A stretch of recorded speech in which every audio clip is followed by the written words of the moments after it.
Good morning, hello friends, আমি চন্দ্রানী আবারও চলে এসেছি আরও একটা নতুন ভিডিও নিয়ে তোমাদের সঙ্গে শেয়ার করবো বলে। তো সকল বন্ধুরা কেমন আছে? আশা করি খুব খুব ভালো আছে, আর আমিও ভালো আছি। তো এখন তো শীতকাল, সকলেই জানো। আর এই শীতের সকালে আজ আমার মা বড়ি দিচ্ছে, জানি না কার কেমন লাগে। আমার তো খুবই ভালো লাগে বড়ি দিয়ে রেসিপি। তো বড়ি দেওয়া দেখে ভাবলাম তোমাদের সঙ্গে ভিডিওটা শেয়ার করি।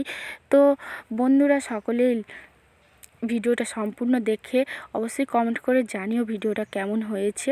তো চলো বন্ধুরা, তোমাদেরকে দেখাই আমার মা কেমন করে বড়ি দিচ্ছে। তো দেখো বন্ধুরা, বড়িটা দেওয়ার পরে থালাটা কতটা সুন্দর দেখতে হয়েছে। আর এই আরেকটা থালাতে আমার মা বড়ি দিচ্ছে, ওটা কমপ্লিট হয়ে যাওয়ার পর।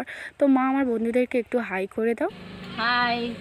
তো বন্ধুরা, আমার মা তোমাদেরকে হাই করে দিল। আর এই থালাটাই আমি দিচ্ছিলাম, আমি দিতে পারিনি, তাই কমপ্লিটও হয়নি। তো সকল বন্ধুরা আমার ভিডিওতে লাইক, কমেন্ট, শেয়ার করো, আর অবশ্যই চ্যানেলটা সাবস্ক্রাইব করে দিও। Thanks for watching.